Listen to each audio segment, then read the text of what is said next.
집중하기. 오늘 말씀의 제목이 본질에 집중하기입니다. 우리 어린 성도님들은 벌써 퀴즈에 집중하지 마시고 다 말씀을 들으면 다 할 수 있습니다. 네, 우리가 계속 이어서 베드로가 고넬료라는 사람을 이제 만나게 되는 내용을 나누고 있어요. 우리 승건이 승민이도 혹시 그 환상 기억해요?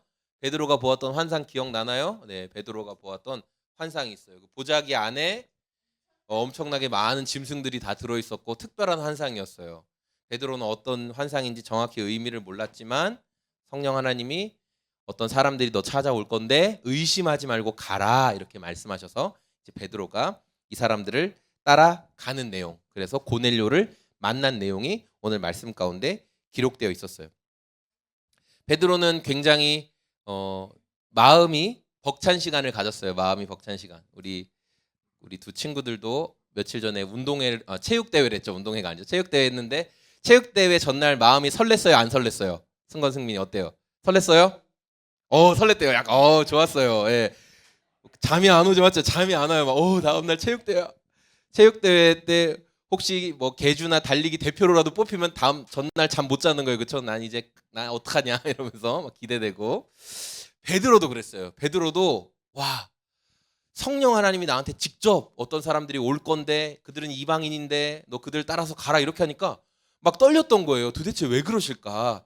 무슨 계획이 있으신 거였을까? 그런 두려움과 떨림이 있었어요. 그래서 베드로가 머물렀던 숙소에 있었던 그 고넬료의 하인들은 잠을 깊이 잘 잤을까요? 못 잤을까요? 예, 잠을 깊이 잘 잤죠. 그런데 누구는 잠을 못 잤어요? 맞아요. 베드로는 아마 잠이 안 오는 거예요. 승건이 승민이가 내일 체육대회 때 두렵고 막 기대되고 막 설렜던 것처럼 베드로도 막 설렜던 거예요.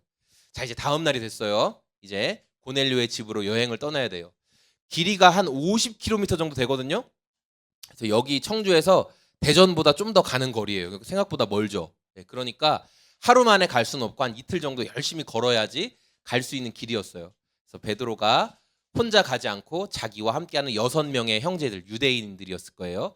유대인들, 교회 아마 같이 신앙생활하는 6명의 유대인 형제들과 함께 고넬료의 하인들과 함께 이제 열심히 이틀 동안 걸어서 고넬료의 집으로 가게 됐어요.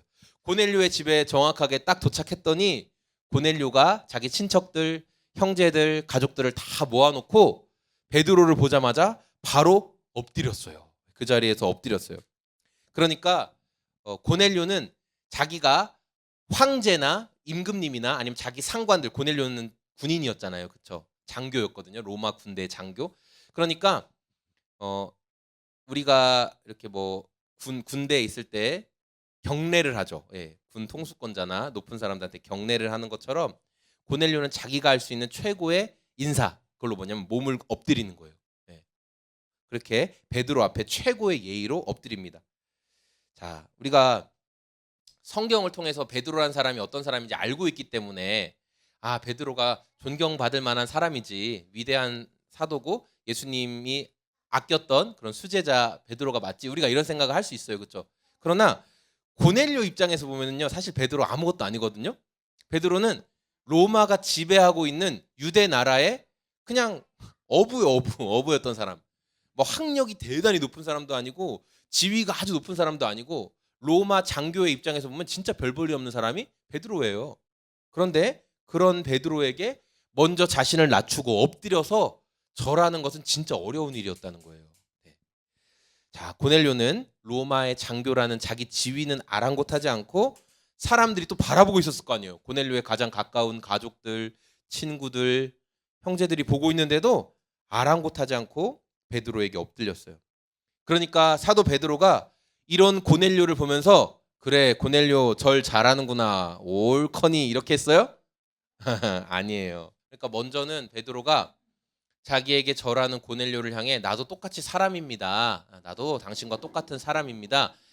마치 신이나 천사에게 절하듯 그렇게 할 필요 없습니다. 라고 고넬료 이렇게 세운 뒤에 이 자리에 온 이유에 대해서 이야기를 한 거예요. 이 자리에 오게 된 거에 대해서 말하면서 베드로가 하는 말이 뭐였냐면, 유대인이 다른 민족과 서로 만나고 찾아가고 함께 밥을 먹고 하는 것은 불법이었어요. 불법. 유대인에게는. 우리는 아무랑 밥 먹고 식사도 하고 그렇게 할 수 있잖아요. 근데 유대인들의 율법은 이방인들과 함께 어울리지 마라. 그들과 절대 가까이 하지 마라. 이게 유대인의 율법이었어요. 그래서 어떤 유대인인데 이방인이랑 막 친하게 지내고 어울리고 하면은 저자는 아주 더러운 자야. 율법을 어긴 더러운 사람이야. 이렇게 유대인들은 평가를 내렸다라는 거예요. 판단했다는 거예요. 그래서 그 집에 들어가서 식사도 하고 같이 대화도 나누고, 유대인들의 식사 자세는 우리처럼 테이블에 앉는 이런 문화가 아니었어요. 서로 누워서 기대서 아주 친밀한 사람들끼리나 식사를 하는 거예요. 낯선 사람은 집에 들이지 않습니다. 친밀한 자세에서 식사를 하기 때문에 서로 교제한다는 건 큰 죄를 짓는, 저 사람은 이방인과 함께 만나는 사람이야, 이렇게 욕을 먹는 상황이었던 거죠. 자, 로마 사람인 고넬료와 그의 측근들을 대하는 사도 베드로의 모습을 보면서 하나님께서 왜 유대인과 이방인들, 특별히 유대인들에게 너희는 구별된 삶을 살아라 이렇게 말씀하셨을까에 대해서 우리가 좀 생각해 봤으면 좋겠어요. 자, 우리 성도님들에게 질문하겠습니다. 사람이 다니는 길과 차가 다니는 길이 따로 있죠? 따로 있죠? 네. 요즘에 우리 어린 자녀들이 막 사고가 많이 나고 있잖아요. 또 보도도 많이 되고 있고. 자, 사람이 다니는 길, 승민아, 사람이 다니는 길과 차가 다니는 길이 따로 있는데 왜 사람 다니는 길과 차 다니는 길을 구분해 놨을까요? 다 같이 다니면 되지? 승건이, 승민이. 아, 사고 날까 봐요. 네, 맞아요. 로이. 승건이, 승민이도 어떻게 생각해요? 구분하는 게 좋을 것 같아요? 다 같이 지내는 게 좋을 것 같아요? 차랑 사람이랑 다 같이 지내요. 막 어울려서. 와. 차가 막 100km로 막 달리는데 같이 막 옆에서 달려가요? 맞아요. 그건 어려워요. 그렇죠? 차와 사람이 다니는 길을 구분한 이유, 서로의 안전을 지키기 위한 거죠. 예, 서로의 안전을 지키기 위해서. 아주 단순히 쉽게 생각하면. 이스라엘은 그런데 왜 그렇게 이방 민족에 대해서 거부감을 갖게 됐을까? 이방 민족을 왜 이렇게 싫어하게 됐을까? 하나님께서 이스라엘 사람들을 이집트 노예 생활에서 탈출시켜 주셨죠. 기억나요? 예, 내 백성을 가게 하라. 슈퍼북에서 봤죠. 예. 이집트에서 400년 넘게 노예 생활하다가 하나님이 그 부르짖음의 슬퍼함을 들으시고 탈출시켜 주셨어요. 하나님의 원래 목표, 이스라엘을 선택하신 목표는 뭐였냐면 이스라엘이 하나님을 잘 섬기는 나라가 돼서 다른 민족들도 이스라엘처럼 하나님을 섬기면 되는구나라는 걸 보여주려는 샘플이었어요. 샘플. 대표로 이스라엘을 그래서 하나님이 선택을 하셨던 거예요. 그래서 이스라엘이 약속한 가나안 땅으로 도착해서 거기서 생활을 해야 되는데 가나안 땅에는 다른 민족들이 있었을까요? 빈 땅이었을까요? 예, 다른 이미 원주민들이 다 살고 있었어요. 가나안 땅에는 수많은 원주민들이 살고 있었어요. 그 원주민들이 수많은 우상들, 자기들만의 신을 만들었을까요? 안 만들었을까요? 예, 자기들만의 신을 잔뜩 만들어서 각자 다 자기들만의 신을 숭배했어요. 그러니까 하나님께서는 이스라엘 사람들이 얼마나 쉽게 그들의 우상 문화에 물들 줄 알고 계셨어요. 그래서 하나님은 그들과 만나지도 말고 결혼하지도 말고 함께 생활하지도 말라고 정확하게 말씀하셨던 거예요. 그런데 이 하나님의 말씀이 이스라엘 사람들 마음에 대대로 남아서 이게 율법화됐어요. 말에서 입에서 입으로 전해지는 율법처럼 이제 전해지게 된 거예요. 그래서 우리도 그런 거 있잖아요. 법에는 없는데 우리 식사하면서 뭐 하는 말, 밥 먹을 때 떠드는 거 아니야. 뭐 이런 거. 법에 있어요? 법에 없죠. 법에 없어요. 어른이 먼저 뭐 숟가락 들면 먹는 거야. 뭐 이런 것처럼 이스라엘에도 이렇게 구전, 입에서 입으로 전해지던 문화가 완전히 자리를 잡아버리게 됐어요. 그러다 보니까 이스라엘 사람들은 어떤 생각을 했냐면 하나님께 선택받지 못한 이방인들은 구원도 못 받는다. 저들은 구원도 못 받는다. 그래서 저런 구원도 못 받는 사람들이랑 함께 지내는 것 자체가 죄를 짓는 거야. 율법을 어기는 거야. 그런 가르침으로까지 가게 되었던 거예요. 그러니까 이방인들과 만남을 갖거나 함께 밥을 먹는 일은 경건한 유대인이라면 절대 해서는 안 되는 일이다라고 그들이 교육을 받은 거죠. 하나님께서 율법을 주신 원래의 뜻을 놓쳐버린 거예요. 하나님이 율법을 주신 원래의 뜻. 그러니까 그들의 전통이 율법 해석하는 근거가 됐어요. 하나님의 원래 마음이 아니라 자기들 입맛에 맞는 게 율법 해석의 근거가 됐다는 거죠. 오늘 말씀을 정리할 건데요. 베드로는 성령 하나님의 지시를 따라서 고넬료를 만나러 왔죠. 하지만 여전히 마음 한켠에 유대인으로서 이방인의 집에 들어가서 대화를 나누고 하는 게 되게 어려운 마음이 들었던 거예요. 유대인들의 입장에서 율법을 어기고 내가 지금 이방인인 당신 집에 들어와서 이렇게 대화하고 또 보니까 식사도 다 준비한 것 같은데 그게 나는 영 마음이 걸립니다라는 마음이 베드로 안에 있었던 거예요. 베드로가 그래서 이렇게 말해요. 만약에 아주 높은 지위의 사람이 나를 이방인인 당신의 집으로 오라고 했다면 나는 안 왔을 겁니다. 사람이 불러서 온 게 아니라 성령 하나님이 베드로야 가라 이렇게 말씀했기 때문에 내가 순종해서 온 거지, 나는 사람 당신이 장교라서 로마 군대의 뭐 높은 사람이라서 온 게 아니다라는 것을 이야기를 해요. 근데 베드로가 이렇게 말하는 이유는 뭐냐면 자기 안에 여전히 잘못된 율법을 근거로 한 해석이 남아있기 때문이에요. 여전히 입에서 입으로 전해져 내려온 조상들의 전통이 하나님의 말씀을 해석하는 근거가 됐기 때문이라는 거예요. 우리가 마태복음 말씀을 되게 자세히 살펴봤잖아요. 그렇죠? 기억나세요? 거기에서 예수님에게 종교 지도자들이 와서 자꾸 시비를 걸거든요. 그들이 시비 걸었던 이유가 뭐냐면, 예수, 당신은 왜 우리가 조상들로부터 받았던 율법 해석의 방법이 아니라 당신만의 새로운 말씀을 해석합니까? 이게 시비 거는 이유였어요. 기억나세요? 우리는 조상들로부터 이런 말씀을 해석을 받아서 그대로 설명하는데 왜 예수 당신은 새로운 것, 우리가 못 들어본 것 같은 말을 합니까? 당신이 하는 말은 왠지 지금 우리가 기존에 하던 해석과 좀 다른 것 같습니다. 이런 식으로 예수님한테 도전을 했다는 거예요. 여러분, 왜 예수님이 전통적인 율법 해석 방식이 아니라 종교 지도자들이 처음 들어보는 것 같은 해석을 했을까요? 왜냐하면 예수님은 율법을 주신 하나님의 마음을 알았을까요? 몰랐을까요? 하나님의 마음을 너무나 분명하게 알고 계셨기 때문이에요. 예수님은. 그래서 예수님은 말씀하실 때 하나님이 예를 들어 살인하지 말아라, 남의 것을 탐내지, 이웃의 것을 탐내지 말아라 하셨을 때 그 의미가 무엇인지를 정확하게 아셨어요. 안식일을 거룩하게 지켜라 이렇게 말씀하신 건 그 날짜를 정확하게 지키라는 의미도 있지만, 그것보다는 안식일에는 사람이 쉼이 필요하다, 그 정확한 의미를 아셨기 때문에 예수님은 안식일에 병든 사람을 고치고 아픈 사람을 회복시켜 주니까 종교 지도자들이 예수님을 칭찬했어요, 욕했어요? 욕했죠. 왜 당신은 안식일 이 쉬는 날 저 사람을 고칩니까? 다음 날 고치면 되지 하면서 예수님 막 욕했거든요. 예수님이 지금 이 사람 당장 고치는 게 중요하다. 안식일은 그런 회복과 쉼이 있는 날이야. 이 사람에게는 이 날이 안식일이야. 치유받는 이 날이, 진짜 안식은 이 사람이 치유받는 때부터 시작되는 거야. 예수님은 그 의미를 정확하게 말씀하셨어요. 이집트를 떠나서 새로운 땅, 거기에 이미 이방 백성들이 많이 있는 땅에서 하나님께서 너희 이방인들과 함께 사귀지 말아라, 이방인들과 함께 결혼하거나 만나지 말아라 하신 이유는 뭐냐면, 먼저 이스라엘이 하나님 사랑하는 법만 제대로 배워야 되기 때문에. 네. 여러분, 기본기도 안 돼 있고, 여기 우리 친구들 주짓수 하죠. 주짓수. 예, 주짓수님. 주짓수 할 때 기본기도 안 돼 있는데 막 목 꺾고 막 안바하고 막 발목 꺾고 그래요? 그럼 안 되죠. 절대 안 돼요. 그렇죠? 예, 처음에 자세 잡는 법부터 스트레칭부터 하나하나 알려주죠. 안 그러면 사고가 나니까. 예. 섣부른 방법으로 나 꺾기 잘해 하고 팔 꺾었다가 어깨 빠지죠. 발목 꺾이고요. 그렇게 되는 거예요.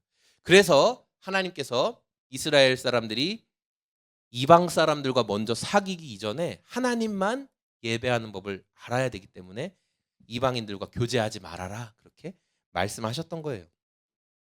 하나님 사랑과 이웃 사랑, 이게 율법의 핵심이거든요. 하나님 사랑과 이웃 사랑.